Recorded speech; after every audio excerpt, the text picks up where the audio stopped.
sahabat bahasa Arab online yang dicintai oleh Allah Subhanahu wa taala.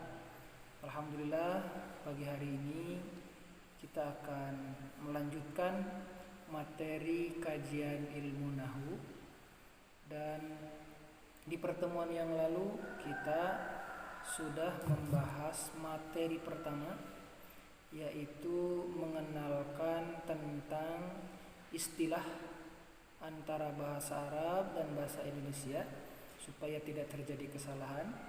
Kemudian yang kedua, pembagian dari kalimah atau kata yang terdiri dari 3 bentuk, yaitu isim, kemudian yang kedua fi'il, dan yang ketiga huruf. Dan di pertemuan yang lalu kita juga sudah membahas tentang definisi isim. Kemudian juga sudah disampaikan bagaimana cara kita bisa mengidentifikasi mana isim, mana fi'il, mana huruf. Baik, insya Allah hari ini kita akan melanjutkan pembahasan selanjutnya, masih membahas seputar tentang isim. Dan kali ini kita akan membahas pembagian isim dilihat dari segi jenisnya. Karena di dalam bahasa Arab, baik itu isim, fi'il, akan selalu dihubungkan dengan bentuk mudzakkar atau bentuk muannas, atau akan selalu dihubungkan dengan jenis kelamin, baik itu mudzakkar atau yang dianggap mudzakkar. Mudzakkar itu laki-laki. Kemudian baik itu muannas atau yang dianggap muannas. Muannas itu adalah perempuan. Oleh karena itu, sebelum mengkaji pembagian yang lain, maka sangat penting untuk dikaji terlebih dahulu pembagian isim dilihat dari segi jenisnya. Baik sahabat bahasa Arab online, kita akan masuk ke pembahasan materi. Dan mohon untuk disiapkan catatannya. Barangkali nanti ada yang mau ditanyakan dan didiskusikan, boleh langsung disampaikan di grup atau di Japri supaya nanti bisa sama-sama kita diskusikan. Baik, pembahasan kali ini seperti yang disampaikan tadi di awal, kita akan membahas pembagian isim dilihat dari segi jenisnya. Maka isim dilihat dari segi jenisnya terbagi 2. Pertama, ada isim mudzakkar, yang kedua ada isim muannas. Apa isim mudzakkar, apa isim muannas? Kita bahas satu persatu. Pertama, yang disebut dengan isim mudzakkar itu adalah isim yang menunjukkan jenis laki-laki atau yang dianggap sebagai laki-laki. Baik, nanti kita perjelas di depan dengan contoh-contoh. Yang kedua, ada isim muannas. Apa itu isim muannas? Isim muannas itu isim yang menunjukkan jenis perempuan atau yang dianggap perempuan. Baik, yang dimaksud dianggap laki-laki dan dianggap perempuan di sini itu bukan konteks manusia. Karena kalau konteks manusia, jenis kelamin hanya 2. Tidak ada pertengahan antara mudzakkar dan muannas. Kalaupun ada yang disebut dengan khunsa, khunsa itu dalam bahasa Arab orang yang memiliki 2 jenis kelamin. Sedangkan yang terjadi di kita, mohon maaf, yang disebut dengan banci gitu ya, itu sebenarnya kalau laki-laki ya laki-laki tulen, hanya merasa dirinya perempuan dan jenis kelaminnya ya 1. Tapi kalau hunsa, orang yang secara fisik memang memiliki 2 jenis kelamin dan terkadang memang dua-duanya berfungsi silih bergantian. Nah, di sini yang dianggap sebagai laki-laki, yang dianggap sebagai perempuan, ya contoh seperti benda. Benda yang secara tulisan seperti tulisan laki-laki, benda yang secara tulisannya menyerupai kaidah untuk muannas. maka dikategorikan mudzakkar atau muannas. Baik, kita perjelas di depan. Pertama, isim mudzakkar. Ini nanti sama-sama terbagi 3 bentuk. Yang kedua isim muannas. Muannas ada 3 secara umum, tapi nanti ada tambahan. Gitu ya, jadi muannas majzi atau majazi. Jadi kalau mudzakkar hanya ada 3 bagian, hakiki, lafdi, maknawi. Kalau muannas hakiki, lafdi, maknawi, dan nanti ada satu lagi majzi. Baik, yang pertama isim mudzakkar hakiki. Baik, mohon untuk diperhatikan yang ini supaya urutannya bisa tetap diingat. Pertama, isim mudzakkar hakiki. Apa yang dimaksud isim mudzakkar hakiki? Isim mudzakkar hakiki itu isim yang faktanya berasal dari kelompok makhluk hidup berjenis kelamin laki-laki. Atau mudzakkar yang lafaz serta maknanya diperuntukkan bagi yang berjenis kelamin laki-laki. Saya ambil contoh. Lapad tilmidun. Lapad tilmidun. Lapad tilmidun ini berasal dari kelompok makhluk hidup. Karena kalau diterjemahkan kan seorang siswa. Kemudian ini tilmid itu digunakan untuk orang yang berjenis kelamin laki-laki. Sederhananya kalau dilihat dari segi tulisannya, dikategorikan mudzakkar atau laki-laki apabila tidak diakhiri oleh ta marbutoh.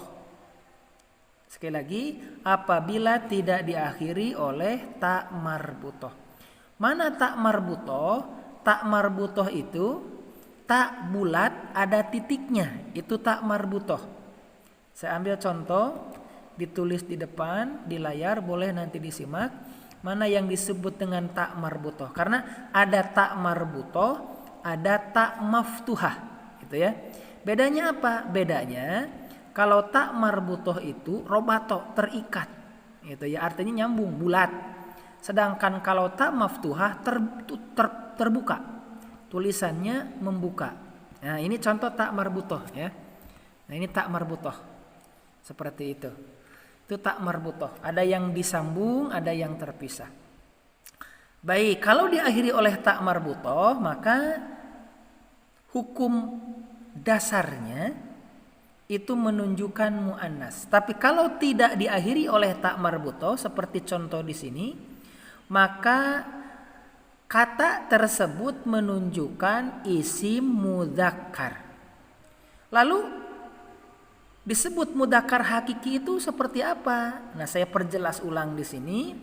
Disebut mudzakkar hakiki manakala tulisannya tidak diakhiri oleh ta marbutoh dan nama tersebut dipakai oleh orang yang berjenis kelamin laki-laki atau dipakai oleh makhluk hidup yang berjenis kelamin laki-laki. Contoh tilmidun. Contoh kedua, saya langsung ke bawah dulu, ada lapad kholidun. Dilihat dari tulisannya, jelas tidak ada ta marbutoh. Sesuai berarti aturan pertama. Yang kedua, kholid itu di Arab rata-rata dipakai oleh manusia yang berjenis kelamin laki-laki nama tersebut. Maka secara tulisan dan pemakaian ini memenuhi ketentuan mudzakkar hakiki. Sehingga lapad kholidun ini dikategorikan isim mudzakkar hakiki. Karena tulisannya tidak ada ta marbutoh dan nama kholid dipakainya oleh orang yang berjenis kelamin laki-laki. Kemudian yang ketiga, nah lapad asadun. Dilihat dari tulisannya tidak ada ta marbutoh. Kemudian lapad asad ini di Arab dipakai untuk hewan yang berjenis kelamin jantan. Maka lapad asad di sini dikategorikan isim mudzakkar hakiki. Karena tulisannya tidak ada ta marbutoh dan asad dipakai untuk menyebutkan seekor singa jantan. Baik, mudah-mudahan sudah bisa dipahami untuk isim mudzakkar hakiki. Contoh lain yang mudzakkar hakiki, misalkan lapad Ahmad atau Dawud atau Musa, semuanya tidak ada ta marbutoh. Kenapa? Karena lapad Dawud, lapad Musa, lapad Ibrahim dan lain sebagainya itu nama yang diperuntukkan bagi seorang laki-laki. Baik, kita lanjut yang kedua. Ada muannas hakiki. Ya. Jadi ada mudzakkar hakiki, ada muannas hakiki. Baik, yang disebut dengan muannas hakiki itu apa? Yaitu isim yang berasal dari kelompok makhluk hidup yang berjenis kelamin perempuan, atau muannas yang lapad serta maknanya diperuntukkan bagi perempuan. Baik, saya perjelas dengan contoh. Boleh disimak. Ada contohnya di bawah. Lapad mudarrisatun. Dilihat dari tulisannya, lapad mudarrisatun menunjukkan jenis kelamin perempuan dengan ditandai ta marbutoh di akhir. Boleh disimak. Di sini ada ta marbutoh di akhir sebagai tanda bahwa kata tersebut menunjukkan kata muannas. Kemudian lapad mudarrisatun di Arab ini dipakai untuk menunjukkan seorang pengajar perempuan. Tidak boleh lapad mudarrisatun digunakan untuk menunjukkan seorang pengajar laki-laki. Nah, maka lapad mudarrisatun di sini dikategorikan isim muannas hakiki. Atau contoh lain, boleh disimak di sini contoh ketiganya ada Fatimah. Dilihat dari tulisannya, jelas tulisannya diakhiri oleh ciri muannas yang paling utama, yaitu diakhiri oleh ta marbutoh. Yang kedua, nama Fatimah di Arab ini dipakai oleh orang yang berjenis kelamin perempuan. Maka tulisannya sesuai dengan kaidah, yaitu diakhiri oleh ta marbutoh, dan nama tersebut sesuai dengan jenis kelaminnya, yaitu dipakai oleh perempuan. Sehingga lapad Fatimah dikategorikan muannas hakiki. Dan contoh yang ketiga ada lapad hirroh. Hirroh itu kucing, ya. Nah, lapad hirroh dilihat dari tulisannya diakhiri oleh ta marbutoh. Dan yang kedua, lapad hirroh di Arab dipakai untuk menunjukkan seekor kucing betina. Sehingga lapad hirroh ini tulisannya muannas, kemudian dipakainya juga oleh muannas, sehingga hirroh dikategorikan isim muannas hakiki. Baik, nanti di akhir saya jelaskan kenapa ada pembagian muannas hakiki, maknawi, labdi dan seterusnya. Nah, ini sangat penting ketika dihubungkan dengan pembahasan di dalam Al-Quran diantaranya. Baik, yang ketiga ada muannas mudzakkar, mohon maaf, ada isim mudzakkar lafzi. Apa yang disebut dengan isim mudzakkar lafzi? Isim mudzakkar lafzi itu isim yang berasal dari kelompok benda mati. Saya ulangi, isim yang berasal dari kelompok benda mati yang dianggap berjenis kelamin laki-laki berdasarkan kesepakatan orang Arab. Atau sederhananya begini, gitu ya. Disebut isim mudzakkar lafzi manakala lapadnya atau tulisannya gitu ya tidak diakhiri oleh ta marbutoh atau tidak kemasukan ta marbutoh. Baik, saya langsung masukkan ke contoh kedua. Ada lapad kursiyun. Lapad kursiyun di dalam bahasa Indonesia diartikan kursi. Kursi kan termasuk kelompok benda mati. Yang kedua, lihat tulisannya.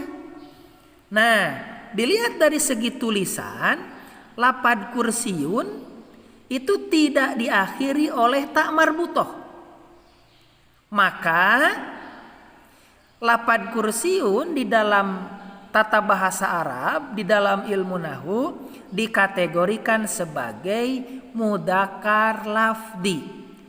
Kenapa? Karena dikategorikan mudzakarnya itu hanya dilihat dari segi tulisannya, tidak dilihat dari benda yang diberi namanya. Saya ulangi, kenapa disebut mudzakkar lafzi? Karena dikategorikan, digolongkan sebagai mudzakarnya itu dilihat dari tulisan lafadznya. Tulisan lafadznya di sini tidak diakhiri oleh ta marbutoh. Maka dalam bahasa Arab dikategorikan mudzakkar lafzi. Sedangkan bendanya ya otomatis benda itu tidak memiliki jenis kelamin. Seperti itu. Contoh kedua, ada lapad baitun. Nah, ada lapad apa? Lapad baitun. Lapad baitun juga sama. Kalau dilihat dari segi tulisan, nah, tidak diakhiri oleh ta marbutoh. Ingat, ta marbutoh itu tak bulat. Kalau ini tak terbuka, bukan tak marbutoh, tapi tak maftuhah, bukan ciri muannas. Nah, sama karena di sini tidak diakhiri oleh ta marbutoh, maka baitun dikategorikannya mudzakkar lafzi. Sedangkan bendanya otomatis benda tidak memiliki jenis kelamin. Jadi intinya untuk melihat dan mengkategorikan benda cukup dilihat dari tulisannya. Kalau tulisan nama benda itu diakhiri oleh ta marbutoh, berarti nanti muannas. Tapi kalau tidak diakhiri oleh ta marbutoh, maka nama benda tersebut dikategorikan sebagai isim mudzakkar. Tapi isim mudzakarnya mudzakkar lafzi, bukan mudzakkar hakiki. Baik, mudah-mudahan bisa paham. Yang keempat ada isim muannas lafzi. Kalau tadi mudzakkar lafzi, yang sekarang muannas lafzi. Maka sebaliknya berarti yang dikategorikan isim muannas lafzi itu adalah benda mati yang dianggap berjenis kelamin, mohon maaf bukan laki-laki, perempuan ya. Benda mati yang dianggap berjenis kelamin perempuan. Berdasarkan kesepakatan orang Arab atau tulisannya, lafadznya kemasukan ta marbutoh atau diakhiri oleh ta marbutoh. Jadi kalau ada benda itu ya dalam bahasa Arab, tulisan benda itu diakhiri oleh ta marbutoh, maka otomatis dikategorikan sebagai muannas. Muannas apa? Muannas lafzi. Contoh lapad an-nafidhatu, jendela. Maka lapad an-nafidah otomatis di sini dikategorikan sebagai muannas karena diakhiri oleh ta marbutoh. Contoh yang kedua ada lapad al-madrasah, al-madrasatu. Sama diakhiri oleh ta marbutoh. Maka lapad al-madrasatu dikategorikan mu'annas, tapi mu'annasnya mu'annas lafdi karena dikategorikan mu'annasnya itu dilihat dari tulisannya, sedangkan bendanya ya tidak berjenis kelamin. Kalau yang tadi mu'annas hakiki karena tulisannya misalkan Fatimah diakhiri oleh ta marbutoh dan nama tersebut dipakai oleh orang yang berjenis kelamin perempuan. Baik. Yang kelima, nah ada isim mudzakkar maknawi. Apa yang dimaksud isim mudzakkar maknawi? Isim mudzakkar maknawi itu adalah isim yang faktanya berasal dari kelompok makhluk hidup yang berjenis kelamin laki-laki. Namun lafadznya, tulisannya menunjukkan mu'annas karena diakhiri oleh ta marbutoh. Akan tetapi maknanya diperuntukkan bagi yang berjenis kelamin laki-laki. Baik, saya perjelas dengan contoh. Contoh lapad tolhah. Nah, lapad tolhah kalau dilihat, kalau disimak dari segi bentuk tulisan, ini menunjukkan tulisan mu'annas karena ada akhiran ta marbutoh. Tapi di Arab tolhah ini dipakai untuk nama laki-laki. Maka walaupun tulisannya tulisan untuk mu'annas, nama seperti untuk perempuan, tapi di Arab dipakainya oleh laki-laki, maka tetap dikategorikan sebagai isim mudzakkar. Hanya saja supaya bisa dibedakan dengan yang pertama tadi mudzakkar hakiki, lapad tolhah diberi istilah dengan isim mudzakkar maknawi. Kenapa disebut isim mudzakkar maknawi? Karena tulisannya mu'annas, tapi pemakaiannya atau yang memakai nama tersebut adalah mudzakkar, maka dikategorikan sebagai isim mudzakkar maknawi. Contoh yang kedua ada lapad hamzah. Sama kalau dilihat dari tulisan diakhiri oleh ta marbutoh. Tulisannya menunjukkan tulisan untuk perempuan. Tapi di Arab, jadi ukurannya adalah pemakaian di Arab karena memang kita sedang berbicara bahasa Arab. Di Arab hamzah ini dipakai oleh laki-laki.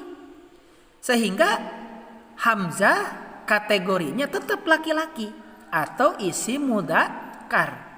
Maka supaya tadi bisa membedakan dengan yang hakiki disebut saja isim mudzakkar maknawi. Yang ketiga ini yang banyak salah di masyarakat dalam memahami lapad maisaroh. Di masyarakat tertentu yang jarang belajar bahasa Arab dan belajar ilmu nahwu menganggap maisaroh itu perempuan. Dalam sejarah kan Nabi ketika berangkat ke Syam bersama Maisaroh.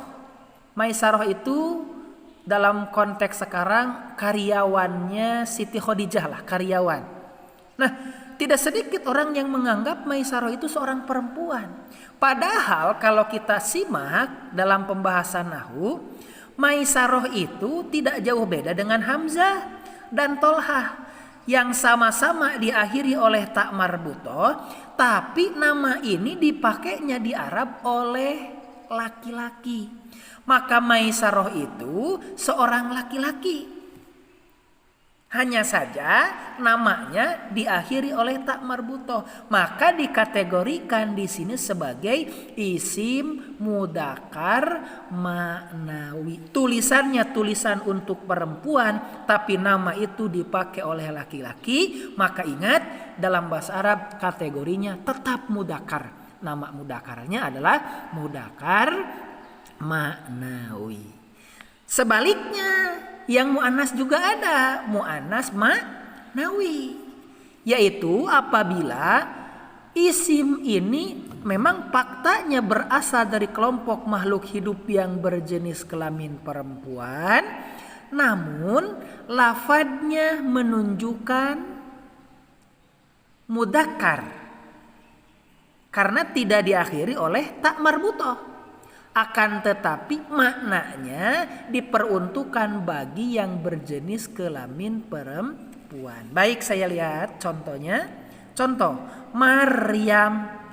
Simak di ujungnya ada tak marbutoh atau tidak? Jelas ya. Tidak ada tak marbutoh. Tadi konsep di awal, kalau tidak ada tak marbutoh berarti menunjukkan mudzakkar. Gitu ya, kalau konsep di awal.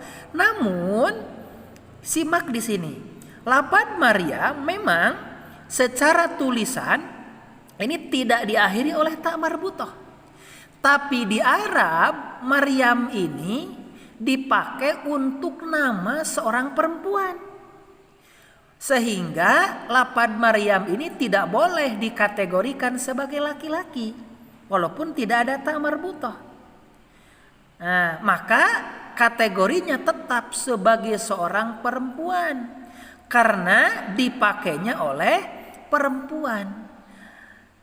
Nah, namun untuk membedakan dengan mu'annas hakiki maka diberi tambahan istilah sehingga disebut isim mu'annas ma'nawi. Jadi isim mu'annas ma'nawi itu tulisannya tidak diakhiri oleh tak marbutoh seperti bentuk yang mudzakkar, tapi dipakainya nama ini oleh perempuan, maka disebut isim mu'annas ma'nawi. Contoh yang kedua, Zainab. Sama, Zainab juga tidak diakhiri oleh tak marbutoh. Tapi di Arab Zainab ini dipakai oleh perempuan. Itu dipakai oleh perempuan. Maka Zainab ini dikategorikan isim mu'annas ma'nawi. Dan yang ketiga ada ada lafaz ilham. Nah, ini seperti Maisaroh di kita. Di kita ilham itu dianggapnya nama untuk laki-laki. Padahal di Arab ilham ini nama untuk perempuan. Seperti halnya Zainab dan Maryam yang tidak diakhiri oleh tak marbutoh, tapi di Arab nama tersebut dipakainya oleh perempuan. Pun juga ilham. Jadi di Arab kalau nyari ilham itu dipakainya oleh perempuan, sehingga ilham ini dikategorikan isim mu'annas ma'nawi. Ustadz mengarang tidak. Boleh nanti dibuka di dalam kitab Al-Arabiyah Baina Yadaik, itu buku percakapan bahasa Arab yang dikarang oleh orang Arab dan diperuntukkan bagi non-Arab. Di sana ada percakapan antara ilham dengan perempuan yang lain. Dan di sana menggunakan bentuk mu'annas, sehingga lafaz ilham insya Allah itu ya sudah bisa dipastikan itu nama perempuan di Arab, sehingga kategorinya isim mu'annas ma'nawi. Baik sahabat-sahabat yang dimuliakan oleh Allah Subhanahu wa taala, alhamdulillah materi untuk pembagian isim dilihat dari segi jenisnya secara umum sudah beres ya. Pertama tadi ada isim mudzakkar hakiki. Yang kedua ada isim mudzakkar lafzi. Yang ketiga ada isim mudzakkar ma'nawi. Kemudian isim mu'annas juga sama, terbagi 3. Ada isim mu'annas hakiki, ada isim mu'annas lafdi, dan ada isim mu'annas maknawi. Baik, untuk pembahasan mu'annas majzi insyaallah akan dibahas di pertemuan selanjutnya, karena pembahasannya juga cukup panjang dan memerlukan durasi yang panjang. Dan bagi yang bergabung di WA grup belajar bahasa Arab online, insya Allah setelah video ini berakhir akan dikirim latihan, dan silahkan nanti dikerjakan kemudian dikirim via grup, dan nanti kita akan koreksi bersama-sama apakah latihannya benar atau tidak. Baik, terima kasih. Mari kita sama-sama akhiri untuk pertemuan pagi hari ini dengan membaca hamdalah, alhamdulillahirabbil alamin, dan doa kifaratul majlis. Subhanakallahumma wa bihamdika asyhadu an la ilaha illa anta astaghfiruka wa atubu ilaik. Baik, semoga selalu istiqomah sehingga bisa mengikuti kajian bahasa Arab ini sampai 16 pertemuan ke depan. Assalamualaikum warahmatullahi wabarakatuh.